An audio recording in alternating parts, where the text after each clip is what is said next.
Ladies and gentlemen, welcome to Zoom into Wine. It's time for the show and your host, Ian Blackburn. Good evening, everybody. Thank you for joining me for Stars of Pinot Noir. Hello, hello. So happy to see you all. I'm so happy to be here. We're going to be drinking some great Pinot Noir this evening with some really amazing people. Hopefully everybody got their... Hello, Erica. How are you? Denise, Dan, good to see you. You got the whole tribe there. Who's joining you tonight? This is our friend Milena. Our very, very lucky friend.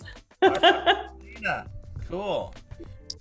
Well, good to see so many familiar faces. In fact, when we looked at last year and this year, we had a lot of return visitors. So we're very pleased that you decided to join us again.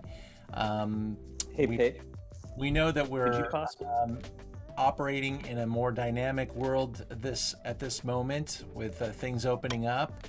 We're not quite ready to... Let me see if I can do something about all that noise. We're not quite ready to make a effort to build an event on premise, but we are working on our first live events. We'll have a calendar of live events up in the next week. They will be there to complement our Zoom activities, and we plan to continue to offer Stars events until the end of the year on Zoom. And we have a really nice calendar each month. Next month we'll be in South Africa with the Stars of South African Wine, and we could not have better wineries joining us for that activity.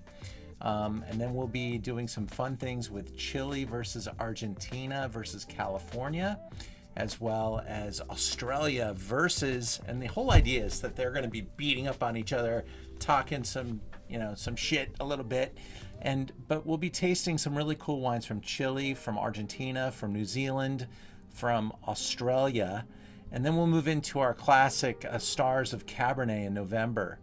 And we're going to try in December to produce an event called the Stars of French Wine. And so these events have really been able to pull winemakers together from all over the world, as we've got people on this Zoom sitting in Santa Barbara, sitting up in Sonoma, and places far and near. We've sent kits to San Diego. I think we sent a tasting kit to Florida. If you want to show your face and get involved and let people see how your house looks, that's really funny, a little personal. But we enjoy seeing your face. We enjoy having you involved. The little chat box down at the bottom of the screen, do you see that little chat box? Mine says 4. There's 4 chats in there, people saying hi. This is a great way to ask a question. Alex, our charity sponsor tonight, Greg Gura, is involved in a charity event in Vegas. Actually, I think he's just excited to be involved with an event with Garth Brooks. So he's not going to be with us this weekend. He's got Garth Brooks for tonight and tomorrow. But Alex, would you mind pasting the link for the auction? And hopefully everybody saw that. When we do these events, the Stars of Wine, we have an online auction, and many of these auction items, some of them take off and sell for a great fortune, and some sell for below retail. It's a great way for you to get some nice wine finds and to support the charity. But really, the money goes 100% to Children's Cancer Research, Children's Hospital Los Angeles. And the way we're able to get the money there is through a nonprofit 501c3, and this group, they run the Vans Warp Tour and all kinds of stuff, and they just pass the money right through to the charity. We have to get to a certain dollar amount so they can cut the check, but we pull together a couple of events in a row, and we've sent over $10,000 this year. We're over $600,000 as an organization donating to Children's Hospital, and we're really proud of that.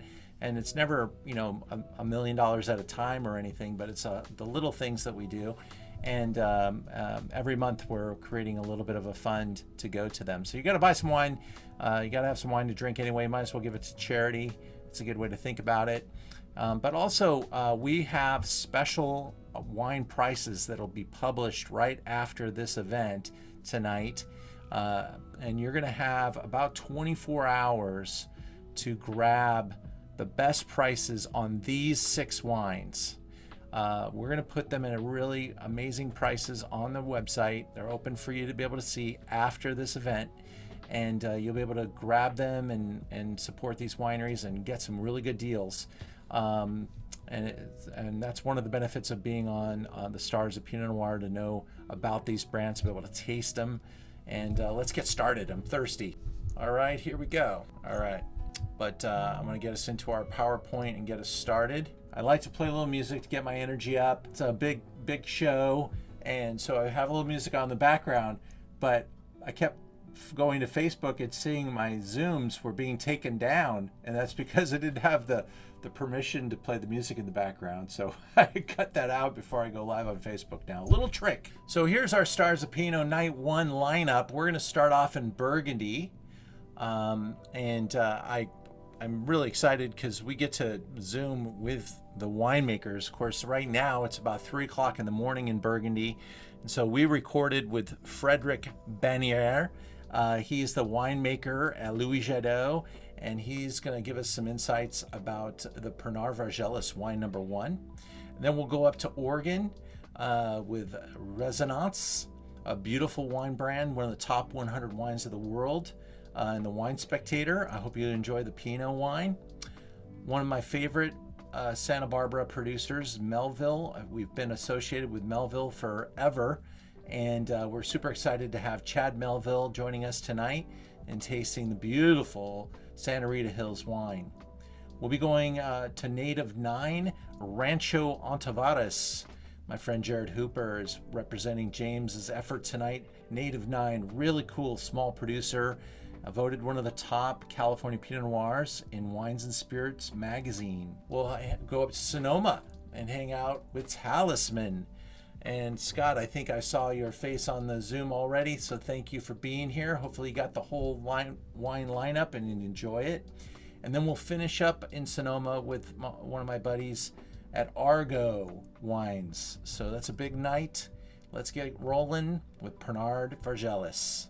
This is one of the many wines of Louis Jadot, and I will be representing the brand for a moment. I'm going to take off my virtual background so you can see something really quick. You know, I worked for Louis Jadot for a number of years, and that is why I have the big Bacchus head behind me back here in the background. I had these made for retail stores, and it's a really fun insignia of the brand, Bacchus, and you'll see it on many different wines. Louis Jadot is one of the most imported wines into America today, and they do make a large number of wines, and some of them they make them in good proportion. They have a huge Jadot presence, Beaujolais presence. They have a huge presence with Macon and Pouilly-Fuissé. Those are large format wines that are made for the world. But they also make about 120 small pocket vineyards, and this is a teeny little site. I've been able to walk the grounds of Pernod Fargelis Clos de la Croix de Pierre, and it's literally a walled-in vineyard behind the cross in Pernod Fargelis, right next to Corton, and it is a really cool little site. And we're going to go now to a recording with Frédéric in Beaune. But here he goes, second number 22. Good evening. Yeah, it's the afternoon, so good evening for you, good afternoon for us. But Burgundy is a really special place, full of special places, in fact. And when we selected this wine for the Stars of Pinot Noir, you could buy a wine that just says Burgundy on the label, and it could represent anywhere in Burgundy. But we chose a very special single vineyard, actually a vineyard inside of a vineyard, or a vineyard inside of an appellation. We're in Pernod Fargelis. Uh-oh. Sorry about that. We're in Pernod Fargelis, which is very near Corton, right? Right, it's just facing the hill of Corton. So I will show you that better on the map if I I do it well. Just here, just to show you. So here it's the Côte de Beaune map. We are here in Beaune, and here it's the hill of Corton. And the vineyard of Fargelis is really facing the hill of Corton. So it's a quite classic east exposure on a fresh, I would say, valley. Again, with some wind sometimes. So it's a fresh place, classic east exposure with some most of time very elegant wine. Yeah, this is a little gem that I love inside of the Jadot portfolio. Burgundy is full of special places, special wines, and sometimes very dear prices. And here we've got a single vineyard from just a really quaint little exposition, and it's in kind of the shadow of the cross. Yeah. Yeah, correct. So it's a very classic wine we are producing since a long time. It belongs to the Jadot family since many decades. So it's the Clos de la Croix de Pierre, and that's a cross in stone just on the middle of the vineyard. Very special area. So the name of the Premier Cru is Encara 2, but we call it a Clos de la Croix de Pierre, special place closed by some walls. We are producing there a very beautiful red. Again, it's a place quite fresh, so it makes the wine very approachable with a very good fruity nose, very delicate tannins. Not a huge wine in terms of structure, but always a very generous wine. Yeah, it's a very friendly wine, both in price and in style, but also has quite a bit of nuance. And what is it about this place that you'll find in the glass, Frederick? What do we see in the glass of this wine? Well, again, it's full of fruits, very I would say primary fruit, fresh fruit, red fruit, with some spicy flavors most of the time, because again, it's a place where the ripeness is happening very slowly, so it helps for the complexity of the flavors. And on the palate, it's not, I would say, a rustic wine. It's not an earthy wine. It's a wine with a lot of softness, roundness on the palate. So it's again a wine to have a drink or to eat with it. So it's really comfortable to taste this wine. And as you said, it's also a good price. So it's still an approachable wine for many reasons in Burgundy. Facing the hill of Corton with his elegance, its beautiful view, but really a wine for generous. When we look at the way that Burgundy has its organization, there's this pyramid of quality, they call it, and all the wine in Burgundy is classified either as regional, as village, as Premier Cru, or Grand Cru. About 1% of the wine made in Burgundy is Grand Cru, and that comes from only a set of 32 different vineyards. But there's about 600 Premier Cru vineyards. And this wine that we're tasting today is in the Premier Cru distinction. The monks started realizing certain vineyards have innate qualities, and they promoted these vineyards, these sites, and many of them they put these clos or walls around. And many of us may just drink a village wine like a Gevrey-Chambertin or Chambon-Musigny or Puigny-Montrachet. But even inside of those places, there are single vineyards that are elevated to Premier Cru, or maybe they even named the village after the Grand Cru site. I love talking about Burgundy. It's a magical subject. They make two wines, Chardonnay and Pinot, and all the other information is just about site or the address of the vineyard. So when we look at the bigger map of Burgundy, we're in a place called Corton, famous Grand Cru Corton Charlemagne, named after King Charlemagne. Little legend there. When the king liked his wine, he liked to drink a lot of it, probably not, maybe a little bit more than it was healthy.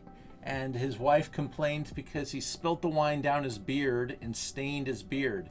So she convinced him to plant white grapes there, and that's why his beard is no longer stained red, but he drinks white wine off of the hill of Corton, and that's where Corton Chardonnay comes from. Right in the shadow of Corton is Pernod Fargelis, and when we drink Corton, it's much more powerful, much more steep hillside with much more direct light.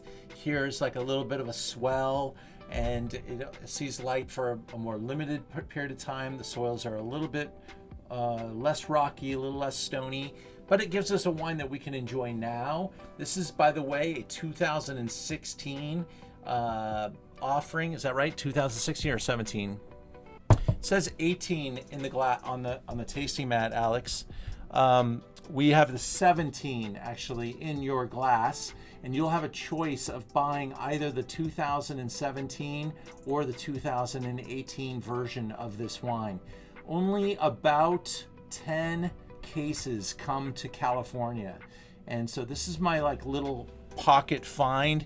It's a bottle of wine that sells for less than $50 from Burgundy. It has about 10 more years of life, where it's really going to be a beautiful wine, but you can drink it right now, and to have it in this state is really beautiful.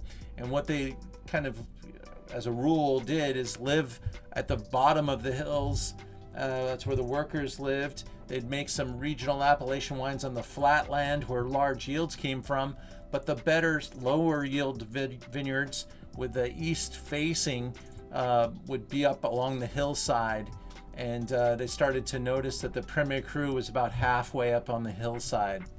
And the House of Jadot has been around for a long time and makes a lot of wines. There's 120 different wines that the Jadot brand makes, but some of them are as small as 50 cases. That's 2 barrels of wine.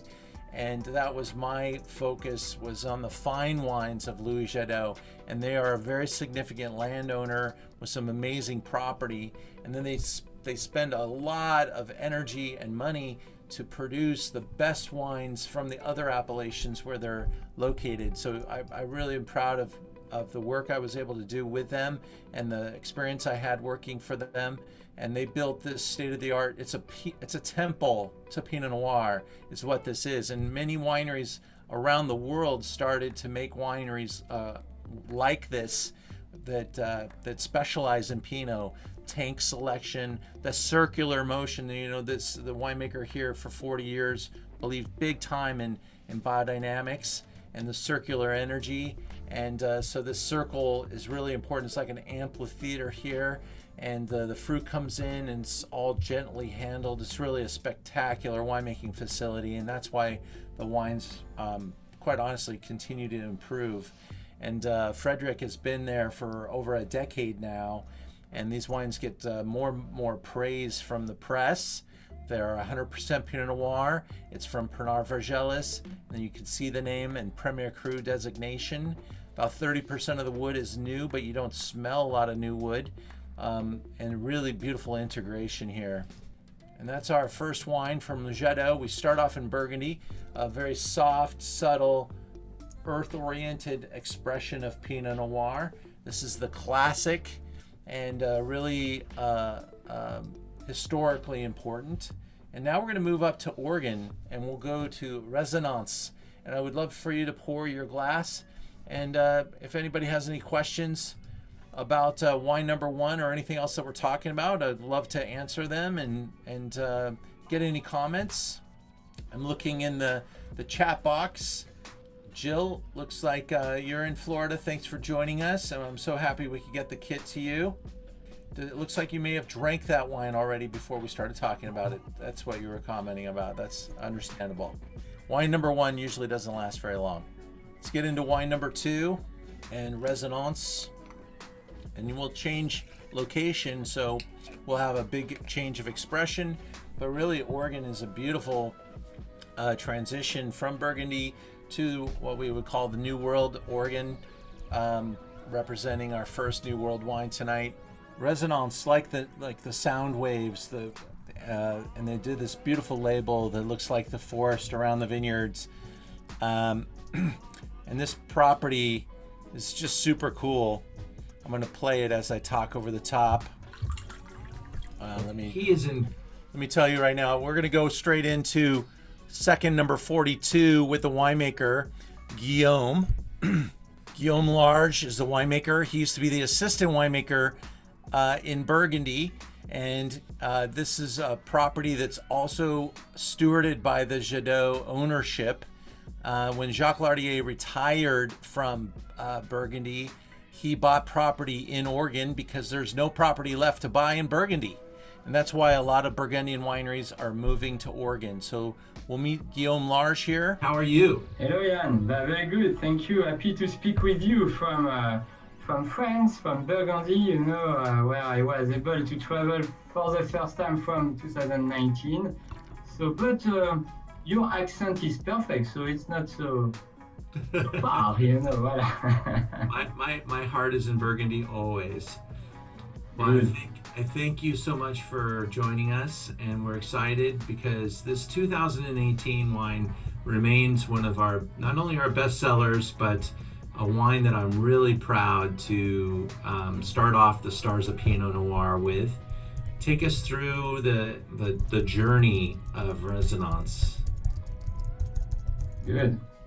I will just share the screen with you. Great.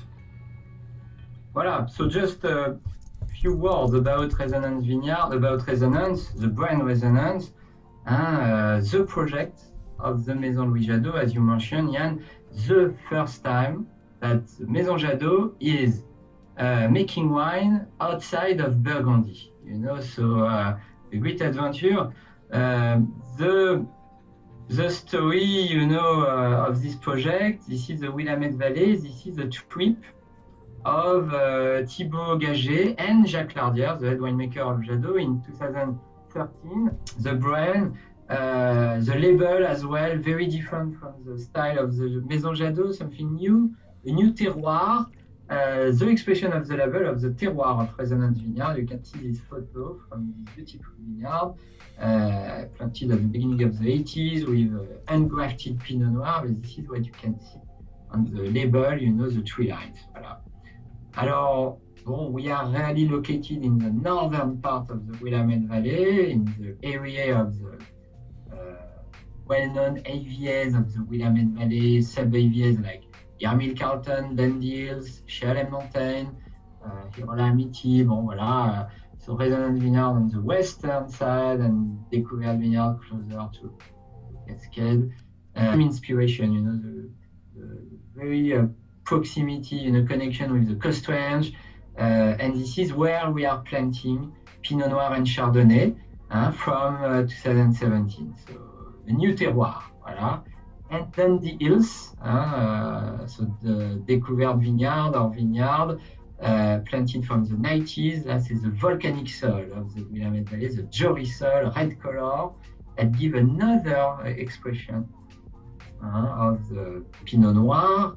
And what is interesting, this is the idea, of course, to express this picture. I love this picture, Guillaume, because it's, it's you, it's Jacques Lardier on the far right, or standing right next to you in that other picture.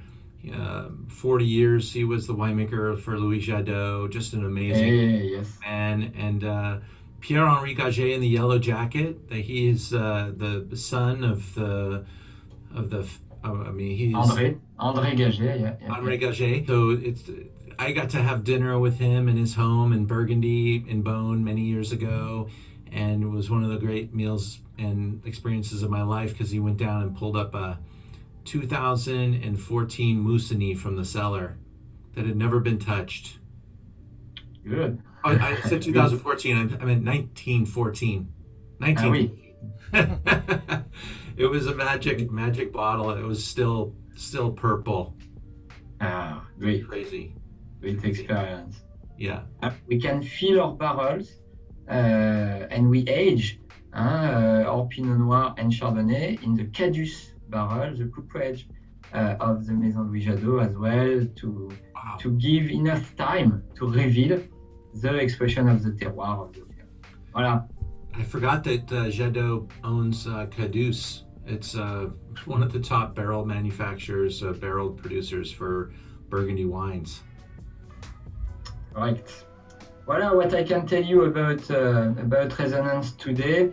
It is still a new project. In fact, in the Willamette Valley, it's a little bit different from Burgundy. We have to plant, we have to produce, we have to make the wine to understand the expression of the. So the name Resonance play on sound waves, and you can see that in the label.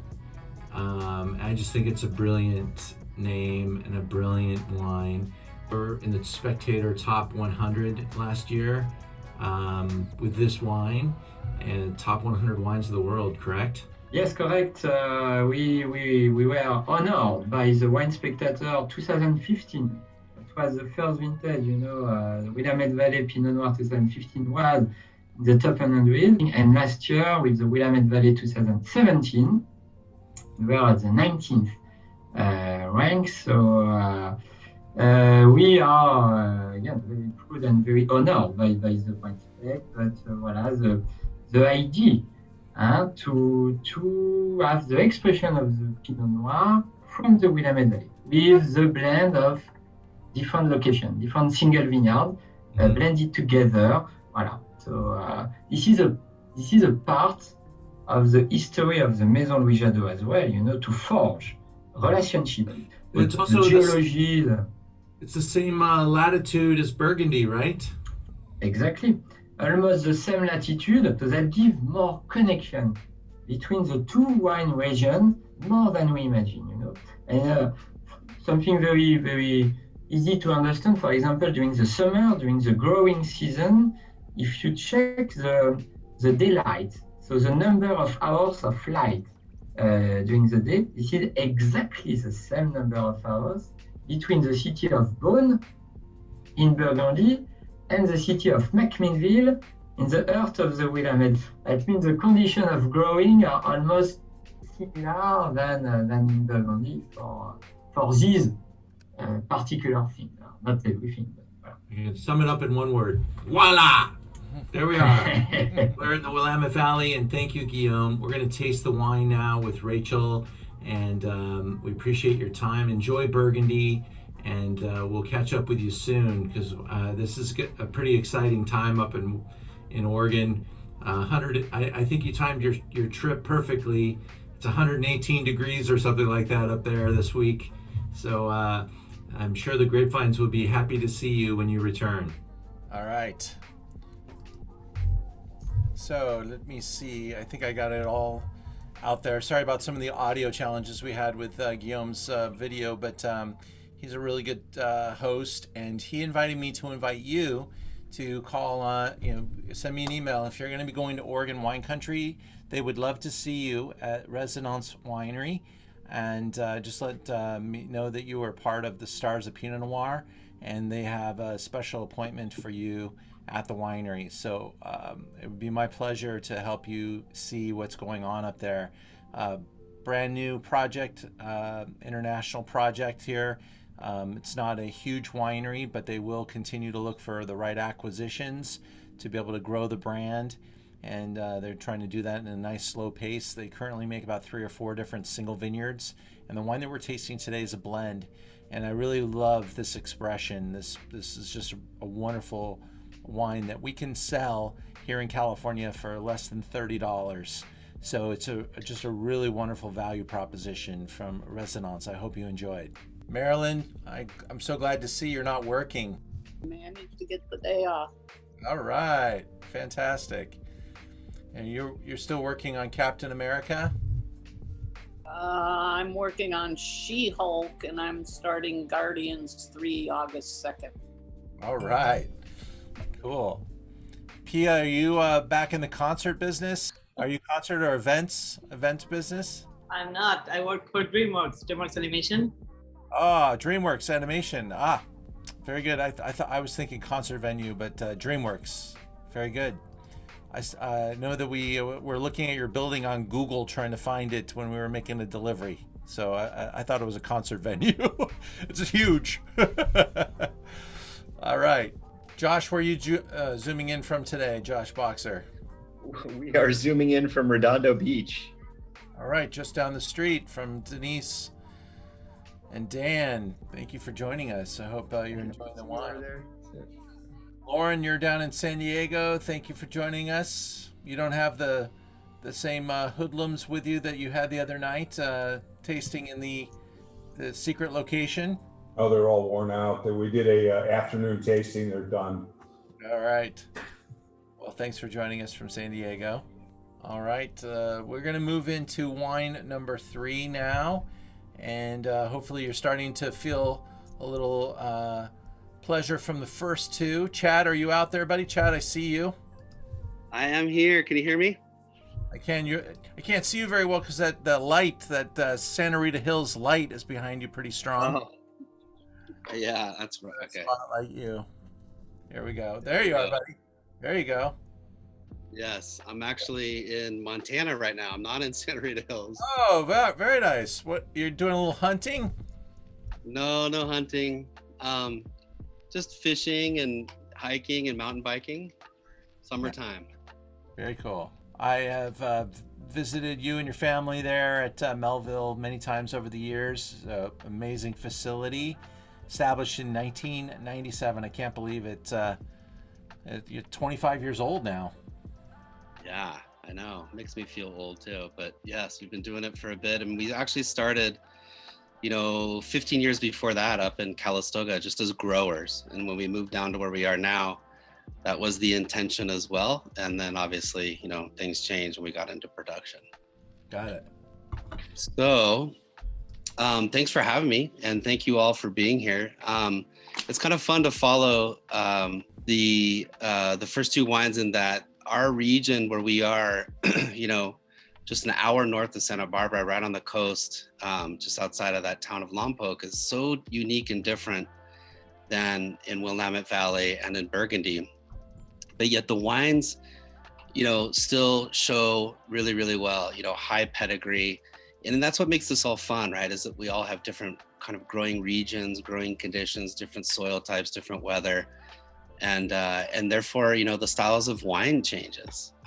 We moved from Calistoga down to Santa Rita in 96 because of how unique this area is. And you can see by the slide here that the mountains that are running kind of east to west, like right behind where it says Santa Barbara, and you could kind of follow that line, right out to Point Conception where it says Pacific Ocean.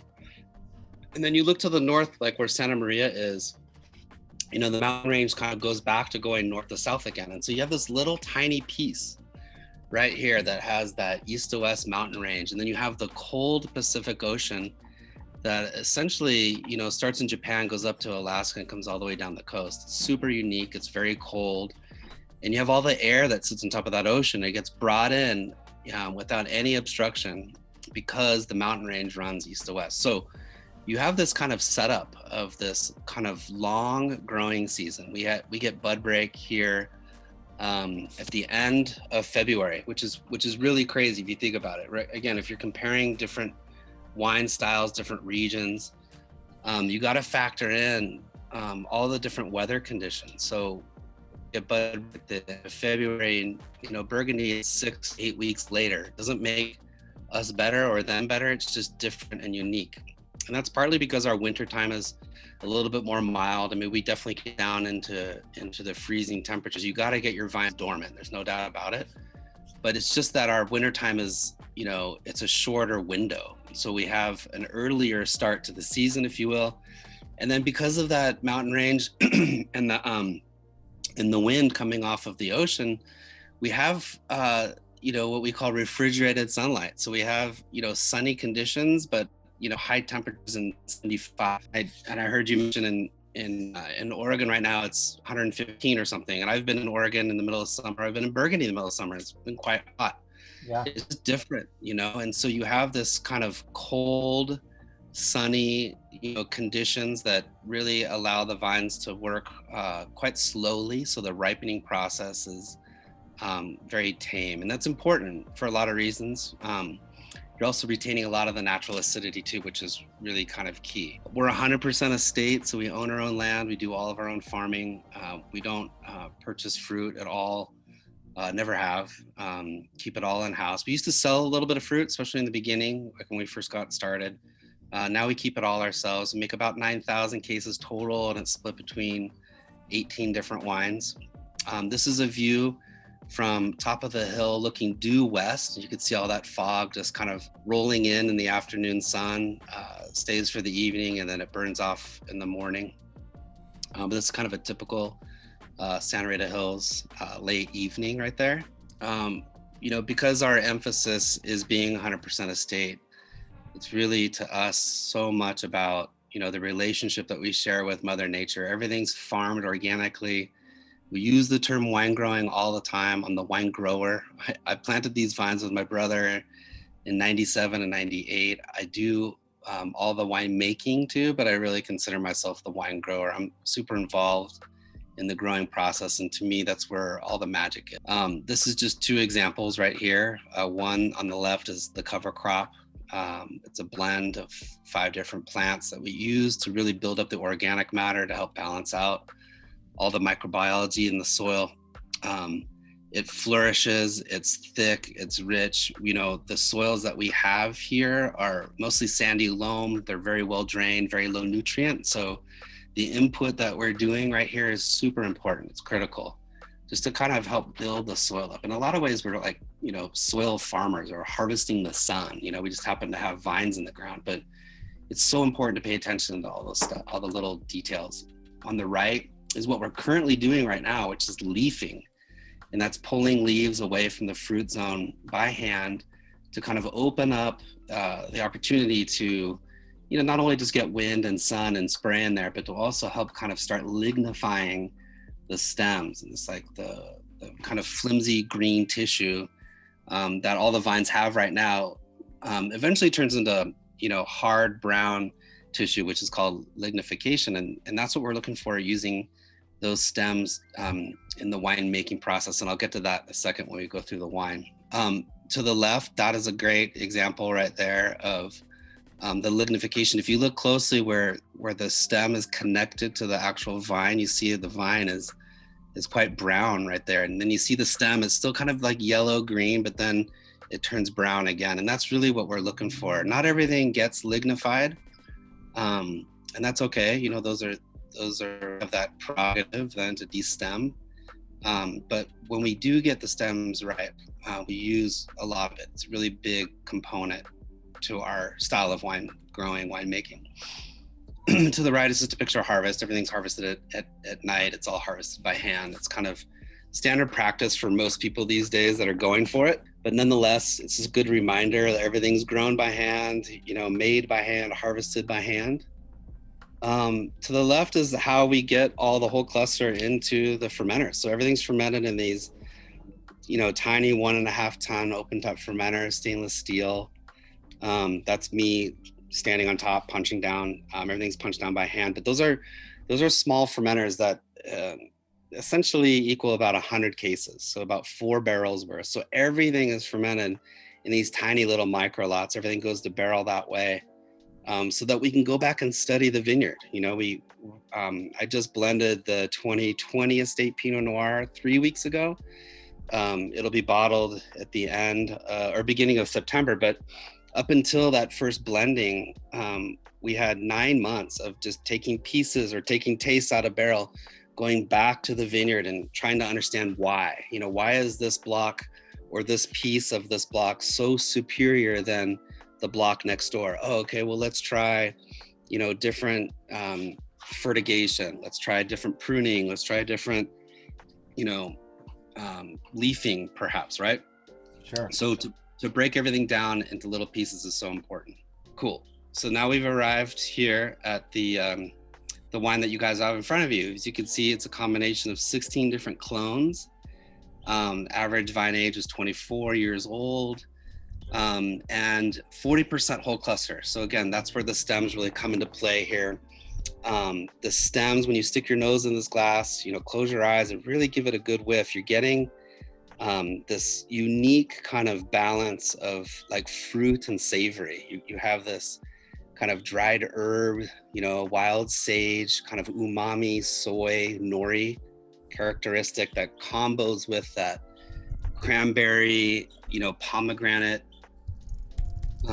just unique kind of red, crunchy fruit, but you have the savoriness. Now, the next thing down on that list right there is everything is aged in neutral barrels. So I really lean heavily on the stems to bring out that savory aromatic and provide structure in the form of tannin, rather than use new wood. I don't use any new oak at all. Haven't since 2006. So even then I wasn't buying very much new wood. So these are things to kind of remember when you're tasting through Melville wines, is that it's estate, super important.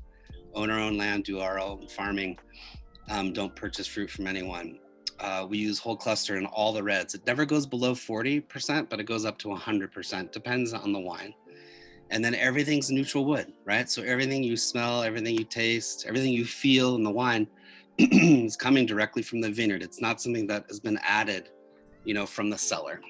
The wine out there at that price point with that kind of score, the kind of recognition and reputation we've built over the 24 years that we've been doing this, it's a solid kind of, it's a solid wine that Yeah, it is delicious, and we're getting some good comments in the chat.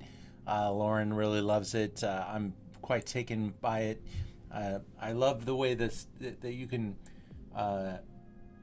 use the stem to create even more feature, more complexity, and that salad of different nuances that you were describing. I love that expression, Noir. It's the first time I really smelt that in the wine, and it was just spot on, the perfect the tasting note. And I love Pinot Noir with Japanese cuisine, so I think this is just a fantastic, beautiful expression of Santa Rita Hills. Thank you, I appreciate it. Cool. And Alex just posted your auction donation to the chat box, so people can go right in and look at that. And people have a chance to buy the wine directly from you tonight. And we want people to always think about visiting Melville as well.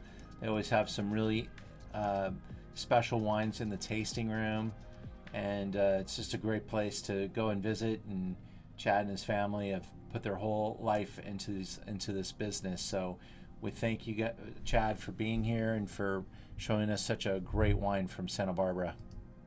Absolutely. Thanks for having me. Appreciate it. We're going to go a little bit further north up into Santa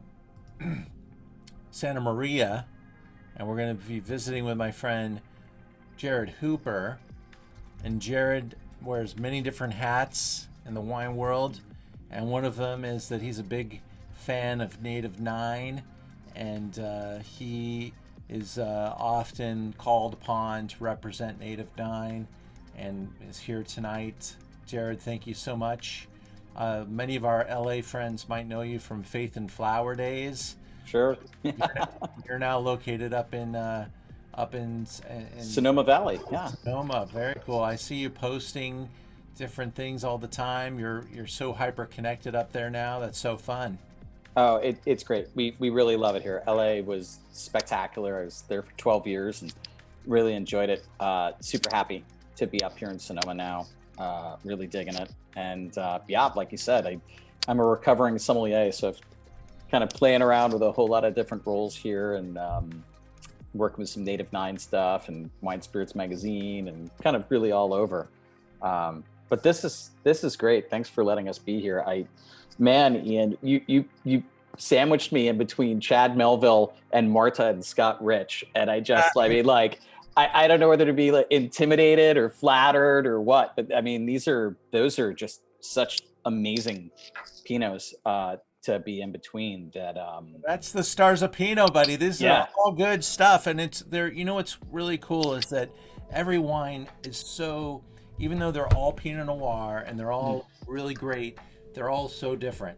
And that's absolutely what I love about wine. Wine is in general, but that when we look at this micro selection here of these 6, they are so site specific and so dependent on the personality that's behind them too, which is really another factor in wine, right?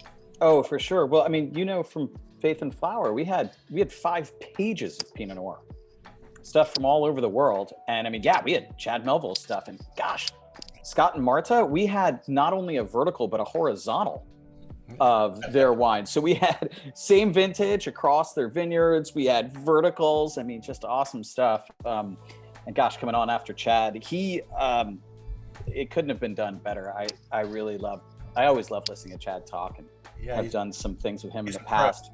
He's a pro. He spoke, I think, very succinctly about something that's important to us at Native 9, which is whole cluster.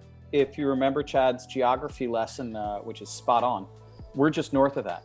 So we're the next kind of finger east-west valley above him. There we are. We're number 1. Woohoo! Number 1. So we're up there in Santa Maria Valley. James Tavaros, who planted these vines, same time as Chad, 1997. James Tavaros grew up on his family's ranch, and this is actually a true story.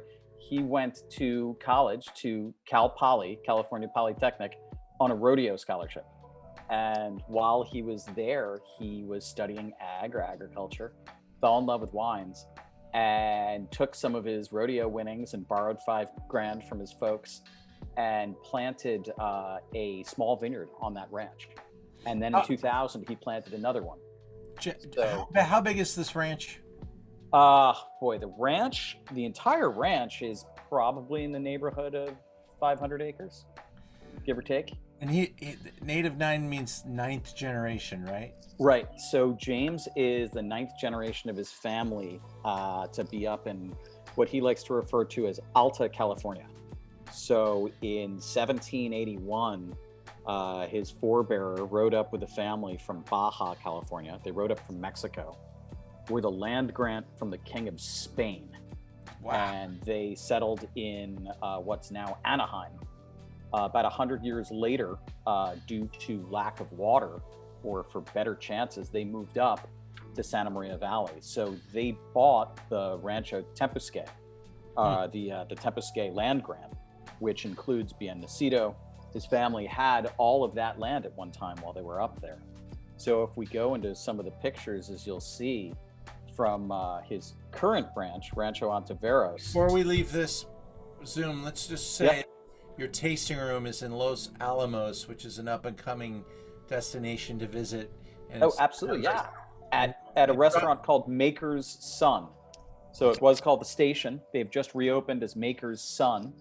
And they are right next to that really great Wild West-looking saloon that you kind of have to go, every time you walk past it, and someone's going to kind of get thrown through those folding doors. There he is, the man himself, James.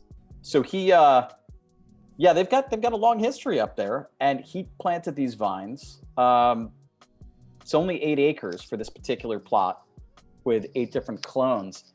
I think Chad did a really great job of talking about whole cluster, and that's really the backbone of what these wines are. James, from a trip to Burgundy, decided that he was going 100% whole cluster all the time. And in this area where he's planted, he says that he farms for stems. So there's a super long growing period up there. And it's one of the rare places that Pinot is grown that you can truly get your stems fully ripe. And James goes all in on it. That's his policy. And for those of you out there with some of this in your glass, I suggest you take a swirl and jump in. This is not your father's Oldsmobile. This is a very, very different Pinot. This is always, every time, on its own. It's something that I love as a former sommelier and continuing wine lover. I fell in love with these wines from his very first vintage, which was 2004. So I came across these when I came to California about 2008, got my hands on some of his wine, and just went, I gotta find out who this guy is. So from my very beginnings in California as a sommelier, I've been in touch with James, and I've been loving these wines, and I've been checking in. Here we are on the blocks, which are pretty cool. This is some good information to see here.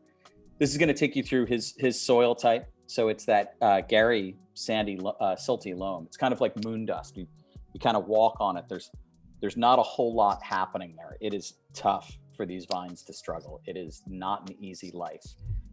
It took James a long time to nurture this land back to where it could really be viable. And if you see from these 2 different plantings that he's put in, he's got 8 different clones. In particular, one that I'm pretty interested in, and I hope I'm not getting too nerdy for you guys out here. This is just the kind of stuff that I love.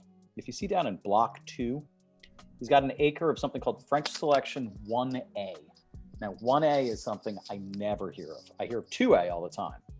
1A is something you don't see much of. James used to harvest and barrel his clones separately so that he could see the pieces before blending them all together. I was lucky enough in the early days to taste some of this and to taste some 1A and to get really excited about it to the point where I had to ask him and say, hey, what's going on? You know, this isn't in my nerdy sommelier book. What's 1A? And James just kind of laughed and tilted his head back and he said, yeah, nobody really uses it. I said, well, why not? He said, because it's a pain in the ass. It's prone to leaf roll. It doesn't give it's not a large production. You really got to babysit it, but it makes some great wines. And what we get is in this glass. I love Chad's call on Nori. I'm stealing that from him wholesale. That's great. Yeah. I think that is something there. This, I think, for all you folks tasting with us, is a really great example of what happens with whole cluster and stem contact. It's a risky proposition. You have to have those stems in the right place.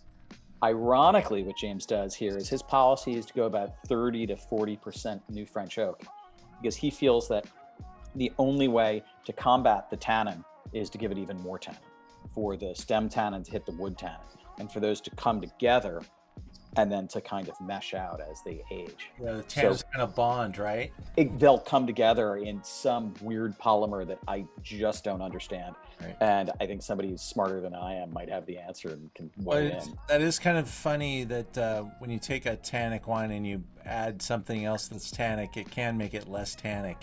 And that's one of the strange anomalies of winemaking. Yeah, if anybody else has, and we're going on Scott Rich next, maybe he wants to make a comment about that. Oh yeah, still here. Scott and Marta would know this one. These guys are great. But the cool thing that you're tapping on with a stem inclusion is also an expensive decision for the winemaker, because stem inclusion typically requires a lot more patience. And what I will notice about Chad's wine is it's 2019, so Chad is doing it in a way where the wine is still amazingly delicious and fresh and drinkable now in its youth. But a lot of wines, and I even think Native Wine 9, with its use of wood and its use of stem, you're gonna need to be able to drink something with some library. The good news is that Native 9 sells library. Yeah. And we're tasting a 16er, but you have wines back to 2012 available on the website. Mm-hmm. And they only just continue to slowly mature and unveil and unwind and show off their character. But if you're in the business of, turning grapes into money and making wine, you're not using stem. Oh yeah, slowing it way down, and it's a terrible business decision. James says that all the time, because terrible business decision. He's the president of the Business Prevention Society. You've got to sit on your money for this long for these wines. As somebody who gets to pull the cork on them and drink them, it's really fantastic. You on this next slide, you pointed to something that's pretty interesting here. This is neat for us other wine aficionados. 16 is the first vintage that Justin Willett took over the winemaking. Just when Willett is, the hot young rock star in Santa Barbara County, making Tyler wines. He's also making Racine with Domaine du Monti, as well as a couple other small projects. Really talented winemaker doing some great stuff. He and James go way back, and this was Justin Willett's first time, as I have it from James, is the first time Justin had ever done whole cluster. and he went apparently kicking and screaming the whole way. And James and him worked through it, and they did this and made this, I think, just really stellar wine. I've loved these from the time that it was just James and Paul making them, and now with James and Justin, there's just another level of elegance going on. There's something really, really pretty and spot on to these wines that I sure enjoy. It's gorgeous. 2016. What is in our glass, and we at Merchant Wine have 3 different vintages on the website. I think we have 12, 14, and 16. Oh, cool. Those are some of my faves. Yeah, it's really fun to be able to see how these things evolve, and there are definitely vintage variations, but this is really in line with the other wines, Jared. The 16 is gorgeous, and you can really, I think there's a little bit of a stylish marriage that Justin maybe was able to bring into these wines. A little bit more of a feminine elegance to the wine, because these wines used to be pretty macho. Yep, absolutely. I just think they're getting better and better, and I love to see them, and they get better and better in the bottle. Thank you. This picture is obviously from last Thursday. James was doing a party. I think this is probably from, if I have this right, I'm going to say this is from the 1860s or 1870s. And I believe that that's the original hacienda behind them, which still exists at the base of Bien Nacido. And this is the Tavaros clan at one of their parties on horseback. I'm not sure who's who. I'd need James to walk us through that, but this is kind of their neat history. Yeah, and there he is, walking through. Oh, young guy. Well, actually, pretty neat. You can see that oil derrick in the background. I wish I had my pointer go. Oh, thank you. That if you see that oil derrick, and then you look over to these posts, the posts just to the left of it that are holding up the wine, they sure no the one little lower, those right there, yeah. They sure look suspiciously like James might have gone out with an arc welder and taken some pieces out of some of the old derricks to steal some metal and make his end posts. Oil is a big part of the property too? Well, no longer. It's interesting. All in that area, the mineral rights have been bought. So the land itself, and I'm not sure how many feet down, belongs to the landowner, but the oil companies have the land rights for the whatever oil may or may not be beneath there. So there doesn't seem to be much left, but it's kind of a war of attrition. So James is planting as many vines as he can and putting out as much irrigation as he can, because if the oil companies want to come in, they have to pay for any roads they're going to put in or any hassle that they do for anything that they have to rip out. So the faster he gets that land covered, the harder it is for the oil companies to get in. Oh, and the beautiful picture of the back of his head. And those are the San Rafael Mountains. This is the beautiful view that the folks at Bien Nacido have been kind enough to offer his vines. So he gets the land next to him and gets to go and take a peek at this beautiful land out there. Those about halfway up those peaks, which is now Bien Nacido, that was all originally a part of the land grant that I believe it was his great grandfather had bought when he rode up from Anaheim. Very cool. Well, the wine is tasting great with Jared here on the Zoom. Does anybody have any questions for Jared? There was a question about Faith and Flower I saw and it is unfortunately closed for the foreseeable future. There may be something else happening, and I'll be sure to pass that info along to Ian. It was such a great spot, so much fun to be. We certainly did some beekeeper dinners there, and the home of what I think was one of the greatest, or the greater at least, beekeeper verticals as well as talisman verticals out there. So. Yeah, we're gonna miss you, buddy. It's always nice to have a wine person like yourself working at a restaurant like Faith and Flower, because there's not very many people like you that can make wine so entertaining If anybody ever had wine with Jared, you probably got served your wine in a bong. Right? There's a strong chance. Yeah. Amazing. Thank you, Jared. Hey, cheers. Is that Hector? All right, hey. Well, it's good to see you again. Keep in touch. And your significant other is still with Costa Brown. So yes, she's running hospitality and operations. She was the pony to bet on, so she got this great job, and we came up here, and I said, cool, I'll be the pool boy. Nice. I love that. Well, it's good life plan. Yeah. Say hi to her for us, and we'll be in touch. And if you want to stay on and oh, absolutely. You kidding me? I can't wait to hear from Marta and Scott. I'm ready. Cool. Well, I'm going to relieve you of your duties there. Thank you so much. We're going to move in to wine number 5, Talisman. The Riches are on the Zoom. There you go. There. Okay. Here we go. Can you hear us? I can. Good to see you guys. Thank you so much. Thank you for having us, Ian. We are so thrilled to be included in this, and so honored to be included with a bunch of it. Oh, sorry, mosquito. A bunch of producers that we really admire. And Jared, welcome to Sonoma Valley. We're happy. Hey, thank you. Okay, great. Well, this wine is our 2017 Adastra Vineyard Pinot Noir. It's from the Napa side of Carneros, and it's a certified organically grown vineyard. And I've been working with this particular vineyard for quite a while now. I started working with them in 1996 when I was at Etude. They were one of Etude's vineyards. And after Etude was sold, they called and asked if we would be interested in purchasing the grapes. And since this was one of my favorite vineyards at Etude, I didn't even have to think about that.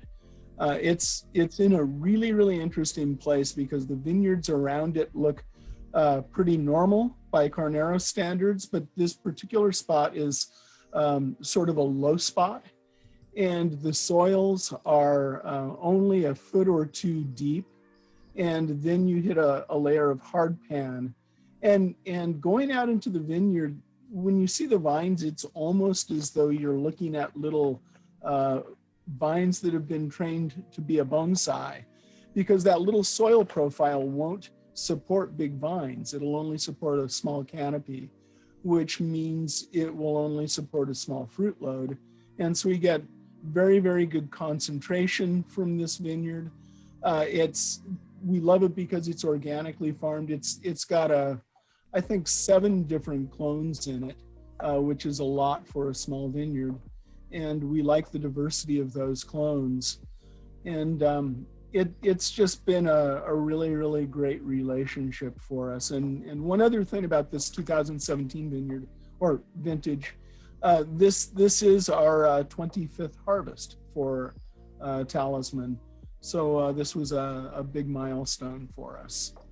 Yeah. I was thrilled to hear about the enthusiasm regarding whole clusters. We've always done whole clusters, and when we started Talisman in 1993, we really had a couple of objectives, and one of them was to make wines that would be very food friendly and would also age very, very well. I was lucky enough to have been exposed to some old Burgundies among the first wines that I ever tasted, and I was hugely impressed by them. And I would never attempt to make Burgundy because you can't do that if you're not in Burgundy. But we certainly like a lot of their ideas. And this particular wine was about 25% whole cluster. And that's sort of the minimum for all of our wines. Each year we make a range of wines that go from 25% up to 100%. The 100% whole cluster wines are generally our smaller production runs, but part of the reason is because we've got to hold on to those for so long before we release them, and we're in a unique position because we don't release things on a schedule. we sort of taste things, and when we like the way that they're starting to taste, that's when we release them. The other objective that we had that really evolved as we went on, we wanted to make wines that came from really unique vineyards or portions of unique vineyards.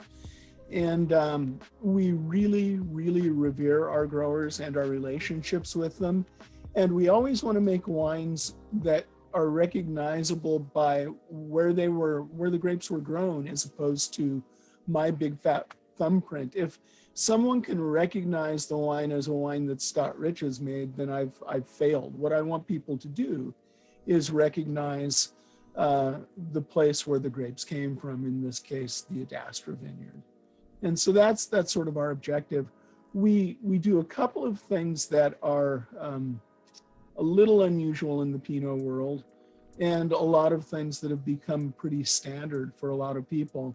One of the things we do is all native fermentations, all native malolactic fermentation, and we're really trying to be as hands-off with our wines as we can. I spend a lot of time in vineyards with all of our growers, and we work in partnership with them, and we work as a team to make decisions about cultural practices, picking all sorts of things. It's always a teamwork sort of thing, because almost all of our growers actually live in their vineyards, and I don't. So they have a much more intimate relationship with them than we do. And one of the other things that we do that's a little unusual in the Pinot world is virtually everything that we make goes through an extended maceration after the primary fermentation is complete. In the case of this Adastra, from the day that we picked the grapes until the day that we pressed, and then the following day put the wine into barrels, was I think it was 42 days on this particular wine, which is in the Pinot world a long time. But we really like the sort of filling out of the holes that we get when we do an extended maceration. We get really, really good extraction that way. And it does create some holes. And that brings us to a discussion about the barrels. This particular wine, I can pick up some barrel in it, but in another 2 or 3 years, there will be no barrel that's easily picked out of this wine. But it's a 67% new barrel wine, and it was aged for, I think, 20 or 21 months in barrel. So this wine has seen a lot of new barrel, but I don't think of wines as being over oaked. I think of barrels as being underwined. And quite often when a wine has enough heft and enough structure, it can really, really absorb new barrels in a graceful and elegant way that helps with the structure, helps with aging gracefully. And the comment about being able to add tannin to tannin, the way that I look at it, both from the way that my palate perceives these things and from a molecular point of view, is that we're not really necessarily having tannins jump on top of other tannins. What we're quite often doing is, with a lot of extraction, we're creating little spikes that stick out in our perception. And by having some new oak in there, we sort of fill in the valleys between those peaks, and we create something that's a bit smoother. And from my perspective, one of the objectives for winemaking is to make wines where you don't have sharp little spikes that stick out in your perception of either aroma or palate. And sometimes a lot of new oak can help tremendously in that respect. So that may answer a little bit of the question regarding new oak percentages there. I get it. we saw a couple of slides there. We had a slide of all the different families that you work with, and the fact that they're living there and you're not. I get that. This Adastra vineyard, being so close to the San Pablo Bay, and you would think it would be maybe a little cooler site, but maybe it's a warmer site. How would you describe it? Well, I think Carneros in general has what we're seeing in Carneros is an artifact of global warming that we're seeing in a lot of places.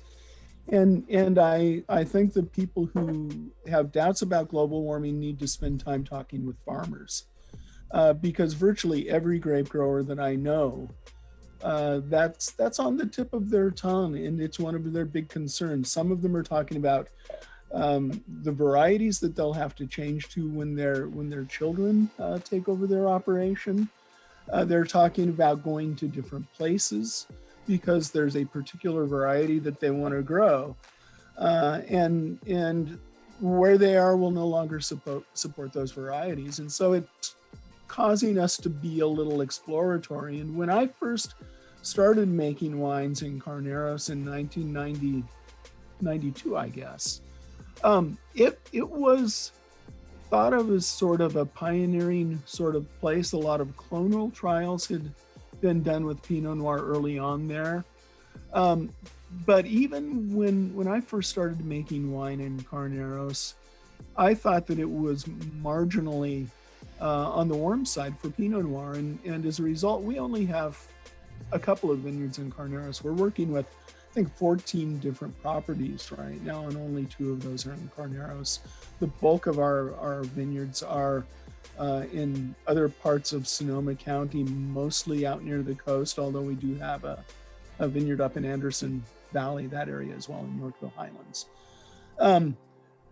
But Carneros has been warming, and the Adastra vineyard is affected by that as well. When I first started making wines in Carneros, typical picking date was the 2nd or 3rd, sometimes the 4th week in September. And in those days, we weren't really paying as much attention to flavors. We were paying more attention to numbers and picking by numbers. And as we've gotten to understand what we do a little bit better, I think almost everybody is picking according to what they're tasting and keeping in mind their ultimate goal when they're making that decision. But with Pinot Noir and Carneros now, we're seeing people picking at the end of August, at the beginning of September, and we're able to still make some pretty compelling wines there. And there are some other producers that are making incredible wines in Carneros, but I don't know how sustainable that's going to be. People are starting to make some really nice Merlots in Carneros as well now. And that sort of points in the direction that region might be going in the near term, as opposed to some of the other areas that are a bit cooler than Carneros is. Amazing. Yeah, it's definitely a topic of conversation almost every event, every region of the world, and we talk about it how it's impacting each grape variety a little differently. But with Pinot Noir being such a fragile, thin-skinned grape variety, I'm sure it's going to be probably one of the predominant topics of conversation inside of the category. How many different Pinot Noirs are you making at this time? Well, we just we bottled last Monday and Tuesday, and over 2 days we bottled 14 different wines, and I have 4 more to bottle between now and harvest. So a total of 18 bottlings this year. So we'll have a classic blend of barrels and locks and whatnot for each of the vineyards, but then depending on the lignification of the stems or how the blocks are tasting, we'll pull aside like 1 or 2 barrels worth to make 100% whole cluster. We like to call it method ancienne, ancient method. We call it the Lucille Ball style. And And those are really fun little gems for our club, for our tasting room. They only get offered, they're secret. You know, they're not on the website. They have to be in the know. And we have a few other little fun things like that too. So. I read something recently about a white wine coming out from you guys too. What? Yeah, well, for years and years, I've wanted to make a white wine, and at one point, for someone else, I was making a Pinot Blanc from Schaefer's Red Shoulder Ranch. And when I went out on my own, I called Doug Schaefer up to see if it was possible to purchase some of his Pinot Blanc, which was wonderful wine. And he sort of chuckled and said, "Sorry, we had to butt it over to Chardonnay." And you know, I appreciate a really good Chardonnay, but I think that there are plenty of people who make incredible Chardonnays, and I'm not sure that the world needs a Chardonnay from me, although I was roped into making one year for one of our growers. But we did find a nice source for Pinot Blanc, and I really like that because it's in the Pinot family. And it's a bit more unusual than Chardonnay is, and it can make some pretty ordinary wines, or it can make some pretty compelling wines. And after a search of, 4 years, we finally found with the Dutton family a vineyard block that they're growing that we like. We made 75 cases. Yeah, there's not very much of it. Whopping, you're going to be flooding the market with that wine. And we finally talked Scott a few years ago into making some rosé. So we have a single vineyard rosé. Yeah, I didn't like the first rosé we made, so we threw it out. They were bitterly disappointed. We had already taken pre-orders. We're like, oops. Well, it was great to see you both, and thank you for joining our event and sharing some great Sonoma stories and your journey. It's always wonderful to catch up with you. You guys have a tasting room, or how do you guys arrange for people to taste your wines up in Sonoma? We do. We have a tasting room in a tiny town called Glen Ellen, which is a little north of Sonoma. And right now, because of COVID, things are a little weird, and we're doing things outside. But it's open 7 days a week, and easiest if people make reservations, but they can also just drop in. And so we have fun. We kind of feed people a wine or two and sort of see where their palate takes them, and then we'll go down a whole horizontal, 4 or 5 wines from the same vintage, or we'll dive into a vertical of one vineyard, or we'll start showing them some, like, what do you think of this? And maybe it's going to be one of the Method Ancien wines. Maybe it would be a tiny bit of Nebbiolo from Weir Vineyard. But we love to have people taste blind and just see what they think. Oh, you like that one, but you like that one. What do you think of this? And so our staff loves that. Yeah, it's a fun experience, not just a set. And it's a little different. We set up the tasting room so that it was like walking into our living room. And so there's no bar, nothing like that, and we can only accommodate a handful of people at a time. We've got a big table that's made out of a slab of 100-year-old mango tree, and a couple of more private places where people can sit down and taste. Actually, a lot of that furniture came out of our living room. True. True. There's some decent restaurants in Glen Ellen too, right? Yeah, there are. It's there's only a population of 700 and some odd people up here, but directly across the street from the tasting room is Glen Ellen Star, Michelin star, which has a Michelin star now. Then there's Glen Ellen Inn. Then 30 feet from it is the Fig Cafe.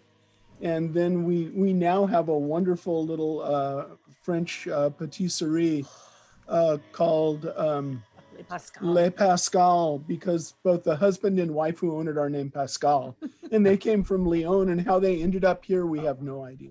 Amazing. But they have amazing baked goods. All right, I'm And gonna I get can that. tell by Jared's reaction, he's been there. That's awesome. Cool. Well, I look forward to seeing you guys in Glen Ellen then. And please, if anyone on the Zoom wants a great destination, California, the wineries, they're getting creative. Some are still outside. Some are able to use some different nooks and corners of their wine facilities, but they are taking appointments, and we'd love to get you up to see the Riches and hang out in Glen Ellen with them. Really cool little town. Well, thank you guys for being on the Zoom, and thanks for showing off such beautiful wine, and we appreciate it very much. We're going to move into Argo, and we're going to go back into our slideshow. Now, I have been put in the position to represent a couple of wine brands tonight, but this is the first brand with our friends in Burgundy a little too late at night, and our winemaker from Oregon being in Burgundy at the moment we recorded. I got a call a couple of days ago from Justin, and he's like, my wife hasn't had her baby yet. I think we're gonna have the baby on the day of Stars of Pinot. So we recorded.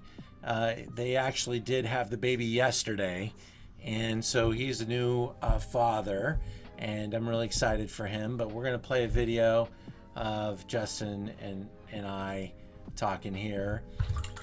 And I've known Justin for quite a while. I've started loving his wines in the early 2000s. Now it's time to hang out with my friend Justin Harman, owner of Argo Wines. Justin, how long have we known each other now? Feels like forever, and I mean that in the best possible way, Ian. Well, I gotta say, I got turned on to your wines. I feel like it was about 20 years ago now. You were one of my first supporters, it's true.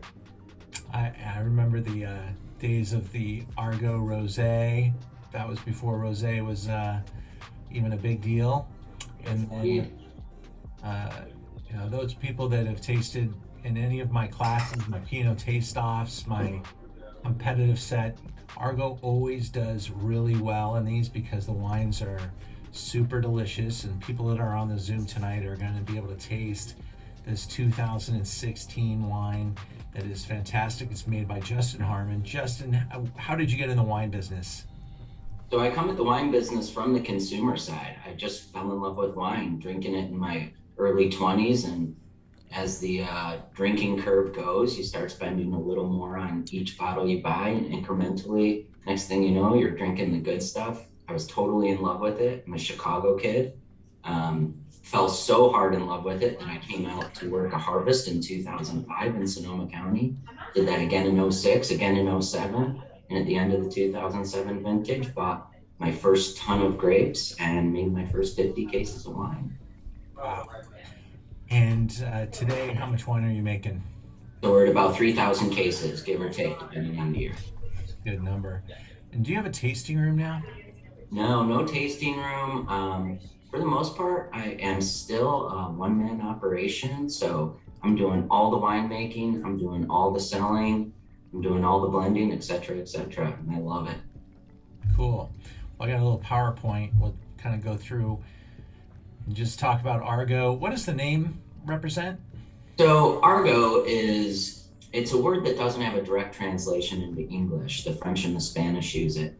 And it's a language that develops amongst a small, tight-knit group of people, develops out of their shared interests, their shared history. So it's really a language born out of intimacy that reinforces the intimacy of the group. Fantastic description. And you're making mostly Sonoma-based wines? Yeah, at this point, we're about 75% Sonoma-based, split amongst Pinot Noir, Chardonnay, and Syrah. And then we are increasing our Napa Valley Cabernet portfolio, and it's about 25% of the portfolio right now. And it's looking like it's going to go up to about 30 to 33% in 2021. How some of your contemporaries, some of your friends, people like Russell Bevan, other figures in your life helping you find the different ideas? So in 2005, when I came out to work my first harvest, that was for Russell Bevan and Victoria de Crescenzo. They were just starting their Bevan Cellars label. And Russell posted on an internet wine board, anyone who wants to see the production side of things, come on out, help us sort grapes. We'll buy you lunch, you'll get a free t-shirt, and we'll drink some wine. And that's exactly what happened. He and I stayed in close contact over the ensuing months. And in 2006, I came out and I worked the entire harvest for him. And then in 2007, did another harvest internship at the crush facility he was at. And that's the year I started Argo. In late October of 2007, I bought a ton of Syrah grapes from Bennett Valley. Wild. That's cool. It's fun. Get a chance to visit any of Justin's wines. I've carried, Stars of Pinot all the way, and this is the Mosaic Pinot Noir 2016, Sonoma County. Tell us about this baby. So this is our larger production line within the Argo portfolio. We use this wine to really get the name out there. It's at a number of top restaurants. You'll see it around LA and Orange County, on By the Glassless and at the top of Bottleless. We're trying to get a wine out there that has just awesome value. It's a blend of multiple vineyards. In 2016, it's one of those vintages that people have called the vintage of the decade, and it was quite fabulous. So in 2016, the Mosaic Pinot comes from about, I think it's 6 different vineyards, everywhere from Sonoma Mountain and Bennett Valley to the Sonoma Coast and the Petaluma Gap. So it's got a beautiful balance of depth and intensity of fruit with that crunchy crackle of Sonoma Coast as well. It's about 15% whole cluster fermentation included. So it's got that little kiss of beautiful aromatics from the stems, and it's got a beautiful acid profile as well, which carries the flavors down the palate and keeps you coming back for more. Yeah, you really coaxed a lot of character into your wines, and this one's just got really good punctuated fruit. It's super dense and rich, and got phenomenal concentration. What do you do to make a wine Argo? So a huge part of my mantra is blending, and this wine is a blend of multiple vineyards. It is 100% Pinot Noir, absolutely, but we're getting that depth of fruit you're talking about from Sonoma Mountain, from the hillside vineyards there, like the one you see here. Very dramatic geography here. And then we're giving that intense fruit a beautiful lift from working with coastal vineyards that are very cool and heavily influenced by the Pacific Ocean. And so that yin yang of deep, profound fruit, along with the crackle of the coastal vineyards, you get this beautiful delineation and lift to the intensity of fruit. And in this picture, we're seeing the start of a fermentation. All of my fermentations are spontaneous, so the ferments kick off with the native yeasts that come in from the vineyard on the grape skins. And so the start of our fermentations are very long and slow. It takes us about 8 days for fermentation to truly kick off in earnest. Based on the way this picture looks, I'm guessing this is day 5, day 6. So we're just starting to see a little bit of percolation and CO2 formation from those native yeasts. And you keep it on the skins for how long after? With Pinot Noir, we're aiming for anywhere between 12 to 14 days. It's a relatively short degree of skin contact because there's such a long lag phase to the start of fermentation. We're getting great extract during that time period when sugars haven't been fully converted to alcohols, which is a beautiful, gentle extraction. We're getting a lot of color in there. And then we press the grapes off just before they're finished fermenting. So while the wine still has about maybe 50 grams of sugar left in it, and we allow the yeast to finish the fermentation in barrel, which helps integrate any barrel character that is gonna come into the wine. And so here we see I mentioned earlier, the 2016 Mosaic Pinot is about 15% whole cluster fermentation, and that means you ferment without taking the grapes off of the rachis. And the green in this picture you see is the rachis. It's whole cluster fermentation, so we have to jump in the bin and we have to stomp it to get the grape juice out to make it available for the yeast to ferment. And that brings a beautiful complexity to the wine, a great aromatic lift. And we love playing with small percentages of whole cluster fermentation, generally in the 15 to 20% range. How many Pinot Noirs are you making today? At this point, we are at 3. So we do the Mosaic, which is the least expensive of the lineup. We do the Bastard Tongue, which is going to be a part of, it's an auction lot for Stars of Pinot this year. And that is the wine that has really been the breakout star of the portfolio. It's the way a number of people first come to hear about Argo wines. And then beginning in 2021, we will be making Vineyard Designate from a Russian River vineyard that will be new to the portfolio. So very excited about that. Cool.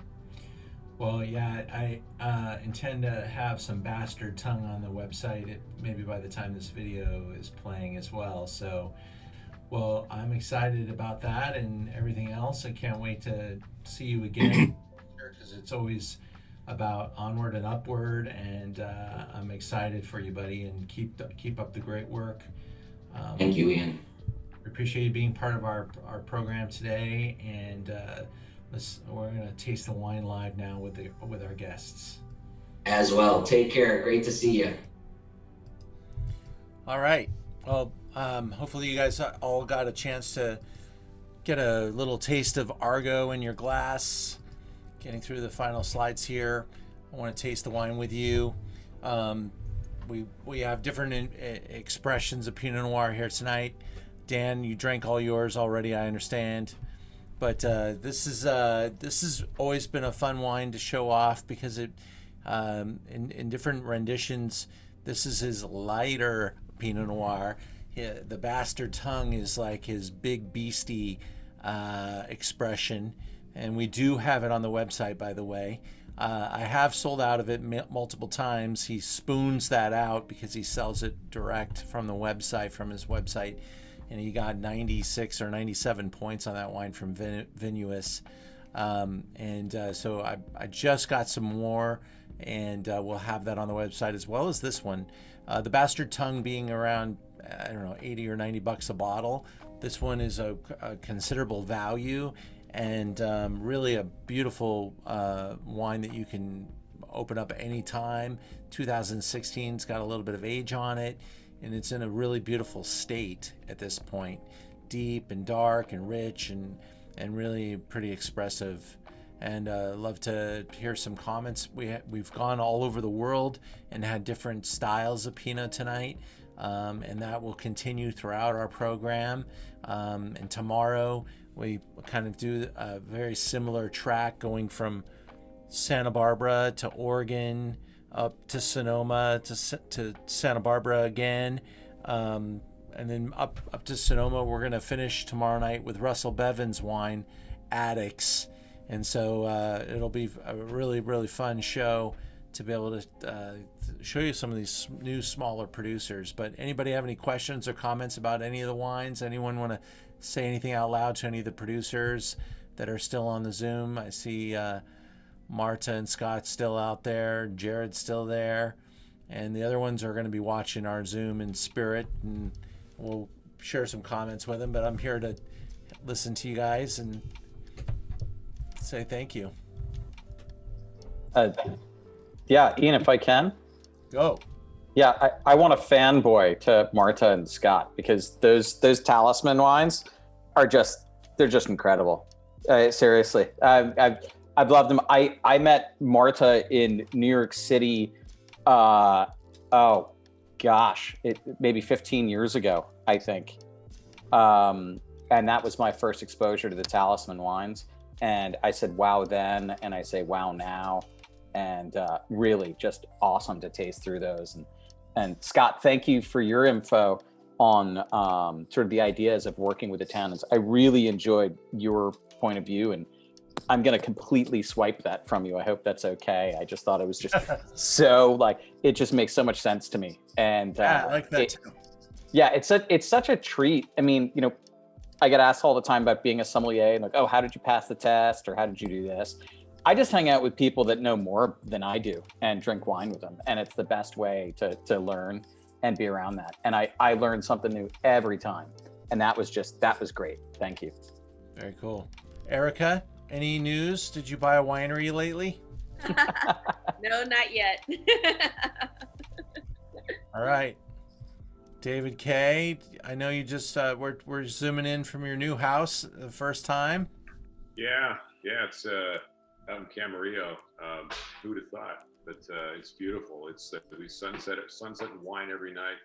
Maybe it's a bad thing.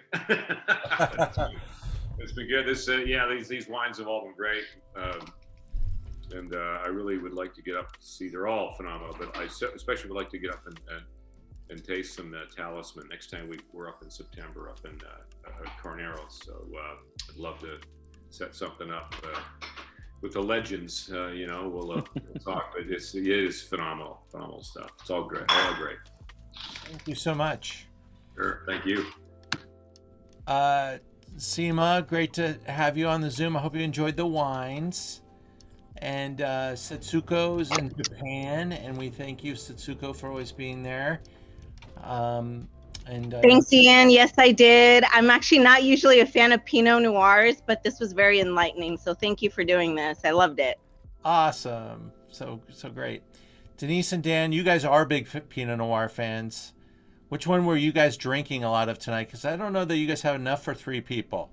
No, we definitely do not. We also started with the bottle of Semper that you dropped off yesterday. So we had a running start on you guys. Awesome.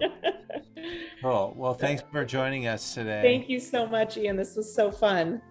Well, great to see you all. Yes. Josh, any comments, ideas?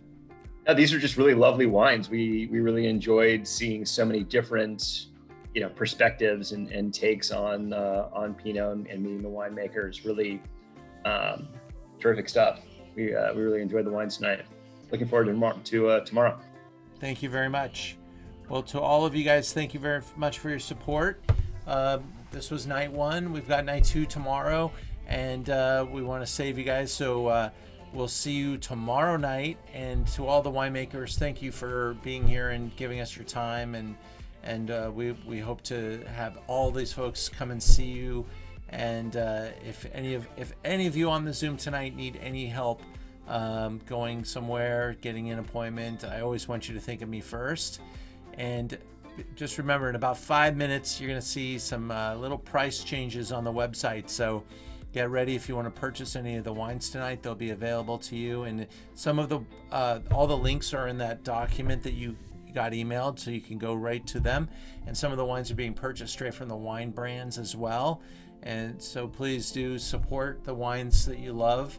And don't forget about that silent auction. That auction will remain open for quite a while, because what we did is we took these 4 events and kind of spread them out so we don't burn everybody out. We're here this weekend, and then we come back in a couple of weeks with the 3rd and 4th rendition.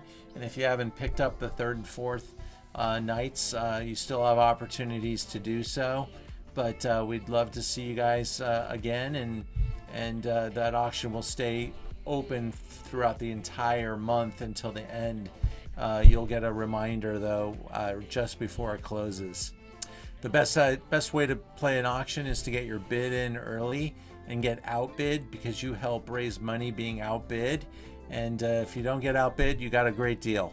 So jump in early and grab a bottle or 2. And thank you guys for being here. We look forward to seeing you all very soon. Good night, everybody. Thanks, Ian. Thanks, everyone. Bye-bye. Thank you. Good night.